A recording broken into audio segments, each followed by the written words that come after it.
दिनै 15 फेब्रुवारि आरो दिनैनि बे 15 फेब्रुवारि सानावनो मिरु दुलाराय बर' फरायसा आफादखौ गायसननाय जादोंमोन आरो बे फैयै फैयै 58थि बोसोराव आगान होबाय मिरु दुलाराय बर' फरायसा आफादा आरो बे मिरु दुलाराय बर' फरायसा आफादनि 58थि गायसनथाय सानखौ क'क्राझार सोहोराव फालिनाय जादों। बे क'क्राझार सोहोराव फालिनायजों लोगोसे मिरु दुलाराय बर' फरायसा आफादनि आफादगिरि दिपेन बर' बिथाङा गोबां मानि बाथ्रा बुंदों, जेराव मिरु दुलाराय बर' फरायसा आफादनि गिबि एजेन्डा महरै सोलोंथाइखौ लानानै गोबां मानि खामानि मावबोदों।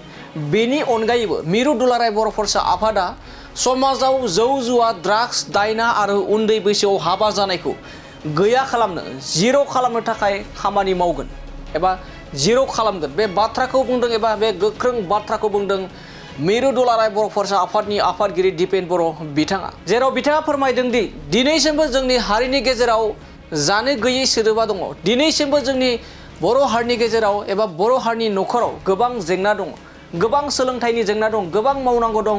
नाथाय बेफोर जेंनाफोरखौ जिर' खालामनो थाखाय दुलाराय बर' फरायसा आफादा दिनै गोख्रों समायखिरा लानायनि बाथ्रा बुंदों दुलाराय बर' फरायसा आफादनि आफादगिरि दिपेन बर' बिथाङा।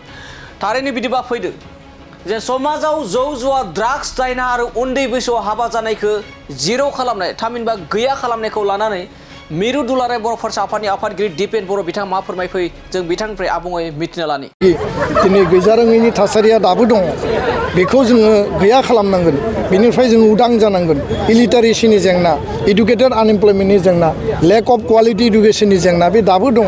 समाजाव दायना दायनि जौ जुवा drugs human trafficking child marriage बेखौ जोङो गैया खालामनानै जोंनि फरायसा फरायसुलिफोरखौ बिश्व दरबाराव मुलुग लेभेलनि स्टेन्डार्डआव जोंनि IIM, IIT, medical college, engineering college, civil service state आरो नेशनेल लेभेलनि आरो जोंनि बर' मिडियामनि जिखिनि थासारि जेंना जेंसि दङ बेखौ रोखायै राफोदै जोङो सुस्रांनानै बर' हारि दानायनि इसिं आरो बायजो जोङो गासै बिथिङाव हाबा मावनांगोन।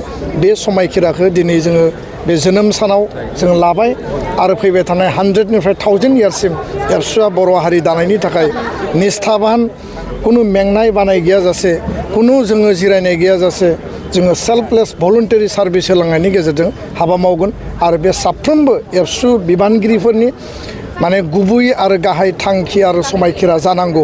आं बेखौनो दिनै खावलायबाय। गोजोन्थों। 125 एमेन्डमेन्ट 2025-26 मायथाइनि गोदानै मुं थिसननायनि थाखाय गोजोनथाव खौरां।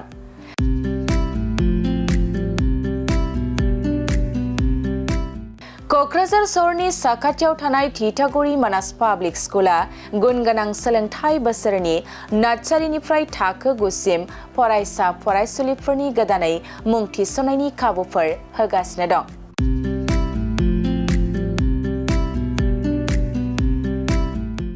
गुन गोनां सोलोंथाइ होनायजों लोगोसे थिथागुरि मानास पाब्लिक स्कुला basic computer education, English speaking environment आरो मोजां सोलोंथाइ गोनां फोरोंगिरिफोर दं।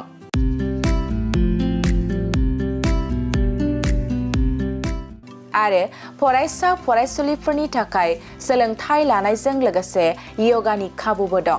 लोगोसे मोजां सुबिदा जानाय बादि हिन्जावसा आरो हौवासाफोरनि थाखाय हस्टेल थानायनिबो खाबु दं।